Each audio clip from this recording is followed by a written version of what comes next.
सुवर्णपुर जिला सदर ब्लॉक अंतर्गत प्रतापपुर सरकारी उच्च प्राथमिक विद्यालय रे इको क्राफ्ट और दक्षता वृद्धि तालीम कार्यक्रम अनुष्ठित हो जाइछि।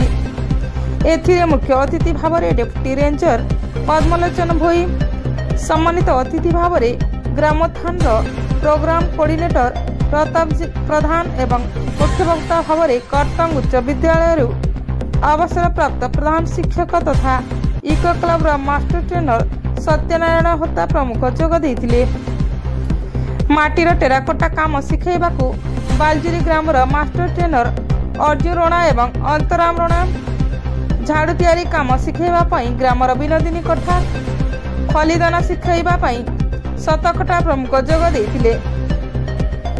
वर्तमान विलुप्त होवाकू बसिଥିବା माटी पात्र और टेराकोटा सामग्री झाड़ू खलीदना आदि पुनर्प्रस्तुति और व्यवहार करी जीवन जीविका भाव में ग्रहण करी प्लास्टिक तथा पॉलिथिन व्यवहार को वर्जन करने पई अतिथि माने मत प्रकाश करथिले।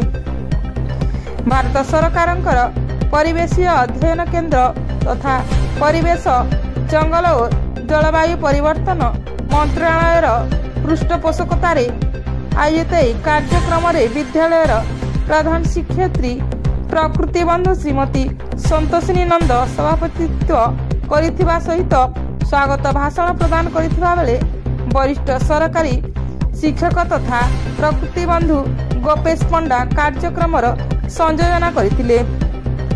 एही कार्यक्रम रे ग्रामर 50 जन पुरुष महिला तथा आलुमिनी छात्र छात्री अंशग्रहण करी अतिथि मानक ठारू मानपत्र ग्रहण करथिले।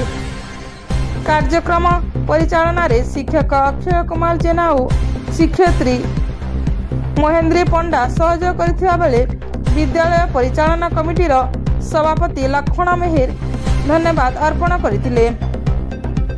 ब्यूरो रिपोर्ट तनुषण टीवी।